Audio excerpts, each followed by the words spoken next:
आज हम दो कंपनीज़ का एनालिसिस करेंगे, पीटीसीएल और जीएचएनआई। इसके अलावा कोई बात नहीं करेंगे। अगर आप इन दोनों स्टॉक्स से में इंटरेस्टेड नहीं है तो आप ये वीडियो को स्किप कर सकते हैं। सबसे पहले पीटीसीएल। पीटीसी मैंने ये वीकली चार्ट लगाया हुआ है आपको समझाने के लिए, और ये सिर्फ एजुकेशनल वीडियो है। कैसे एनालिसिस करते हैं, कैसे मैं एनालिसिस करता हूँ, बिल्कुल सिंपल तरीके से भी आप एनालिसिस कर सकते हैं, कम्प्लेक्स तरीके से भी कर सकते हैं। मेरी अपनी कोशिश होती है कि हम इसको सिंपल रखें, ताकि बहुत सारा जब आपने काम करना होता है तो कम्प्लेक्स करेंगे तो बहुत सारा काम आप नहीं कर सकते। ठीक है, अगर आप किसी एक स्टॉक में काम कर रहे हैं तो फिर आप कम्प्लेक्स भी कर सकते हैं, लेकिन रिज़ल्ट सिंपल से मुझे लगता है कि अच्छे रिजल्ट्स आते हैं। तो सबसे पहले हम पीटीसीएल को देखते हैं जी। जो लास्ट हाई लगा था ना पीटीसीएल का 18.61 रुपये वो लगा था 29 मार्च 2024 को, और उससे पहले जो हाई लगा था 16.19 रुपये वो हाई लगा था 22 दिसंबर 2023 को। हम सिर्फ इसी हाई को हम देखेंगे, जो करीब हमारे जो हाई लगे हैं। तो एक दफ़ा उसने यहाँ पर इसने ब्रेकआउट दिया था, लेकिन ब्रेकआउट ये फेल हो गया। ठीक है, ये इस ब्रेकआउट को मैं कहूँगा कि ये ब्रेकआउट हो गया फेल। अच्छा, और फेल हुआ, और फेल होने के बाद दोबारा ये आ गया नीचे 11.05 रुपये तक।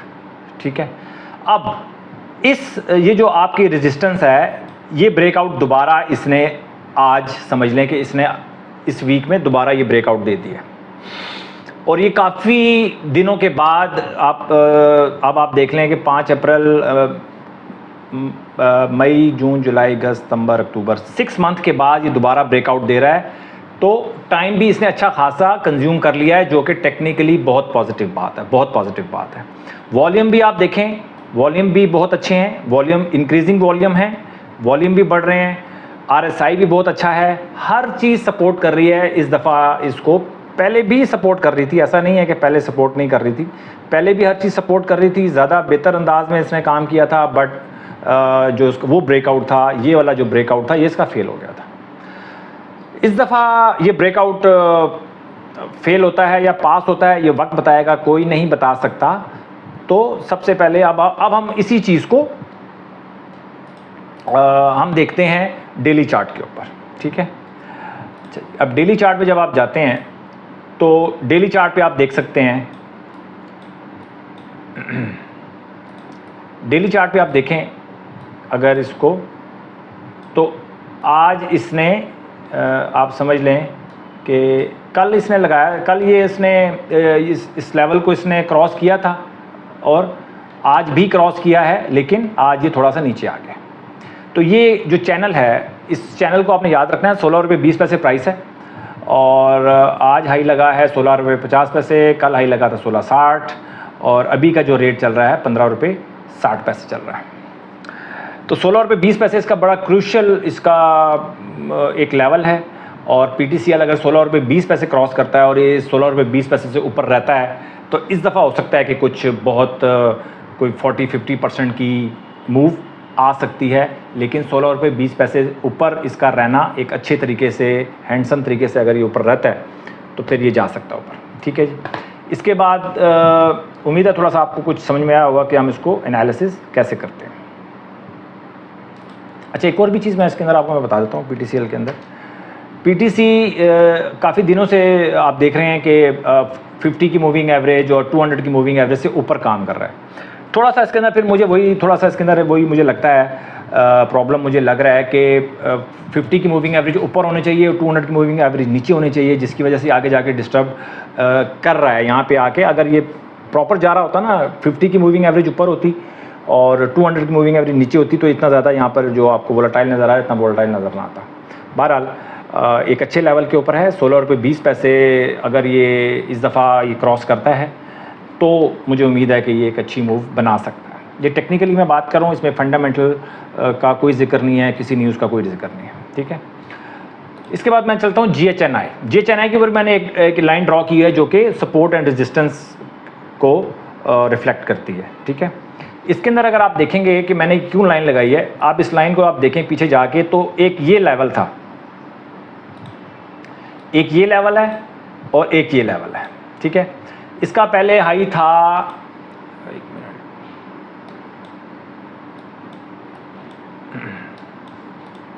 अच्छा, इसका पहले हाई था जी 330 रुपये 66 पैसे, वो इसने क्रॉस नहीं किया, उसके बाद वो नीचे आया, उसके बाद दोबारा उसने उसको ट्राई किया, वो भी समझ लें कि वो रेजिस्टेंस से क्रॉस नहीं हुई, वहाँ पर उसने रेजिस्ट किया। उसके बाद फिर वो नीचे आया, बहुत नीचे आया, बहुत नीचे आने के बाद, अच्छा ये बात कब की है, ये है 2020-21 की बात है, 11 सितंबर 2020 की बात है, और 3-4 महीने के बाद दोबारा इसने ट्राई किया था और फेल हो गया था। इसी लेवल को इसने इस 12 जुलाई को क्रॉस किया, और वहाँ से मैं समझता हूँ कि अभी ये जो इसने ब्रेकआउट दिया है, ये ब्रेकआउट फेल नहीं हुआ, ये ब्रेकआउट, ये इस लेवल को दोबारा रीटेस्ट इसने किया, ये रीटेस्टिंग वाला केस है, ठीक है। और ये बहुत स्ट्रॉन्ग, आप समझ लें टेक्निकल के अंदर रीटेस्ट को ज़्यादा वेटेज दी जाती है बजाय इसके ब्रेकआउट को। ज़्यादातर लोग ब्रेकआउट को ज़्यादा इतनी वेटेज नहीं देते जितना ब्रेकआउट के बाद ये नीचे जब आता है रीटेस्ट करता है उसको।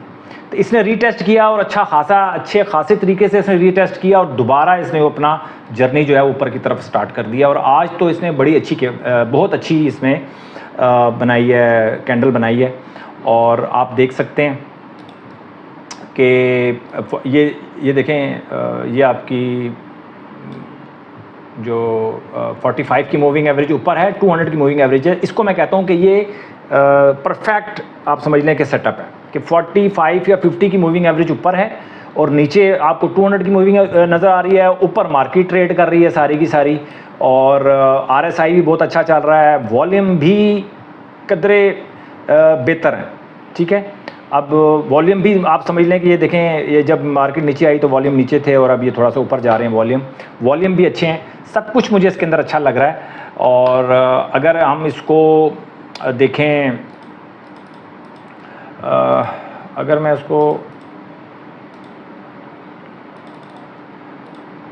इसको डेली चार्ट पे देखूं, तो हम डेली चार्ट पे भी देख लेते हैं, और डेली चार्ट पे ये आपको डेली चार्ट पे भी आप देख लें कि अभी 4-5 दिनों में अपना इसने वो जो रेजिस्टेंस थी वो क्रॉस की है, रीटेस्ट किया दोबारा, रीटेस्ट के बाद अब दोबारा ही ऊपर गया। तो ये दोनों कुछ सिमिलर लग रहे थे मुझे स्टॉक्स टेक्निकल के हवाले से, तो मैंने कहा आपसे डिस्कस करता हूँ, और उम्मीद है कुछ आपको सीखने के लिए इसमें कुछ मिला होगा। आप कमेंट लाजमी किया करें, लाइक कर दिया करें वीडियो को, ताकि ये वीडियो ज़्यादातर लोगों तक जा सके। मैं कोशिश कर रहा हूँ कि लोगों को इन्वेस्टिंग सिखाऊँ। बहुत से का मतलब ये कि 90% से ज़्यादा लोग स्टॉक मार्केट में आते हैं और लॉस करते हैं, उसके बाद स्टॉक मार्केट को बुरा भला कहते हैं। एक ऐसा एवेन्यू को पाकिस्तान में लोग ज़ाया कर रहे हैं, और इधर उधर सारी ज़िंदगी इन्वेस्ट नहीं कर पाते वो, तो इसको सीखना ज़रूरी है। सबसे पहले सीखें, साल 2 साल 3 साल सीखें, उसके बाद इन्वेस्ट करें, कोई मसला नहीं है। सीखते नहीं हैं, और ना सीख के जब काम करते हैं फेल होते हैं, और उस फेलियर का सारा मलबा जो है वो गिरा देते हैं सिस्टम के ऊपर, या स्टॉक मार्केट ख़राब है। अपना बहुत ख्याल रखें, मिलते हैं किसी और वीडियो में। Thank you very much.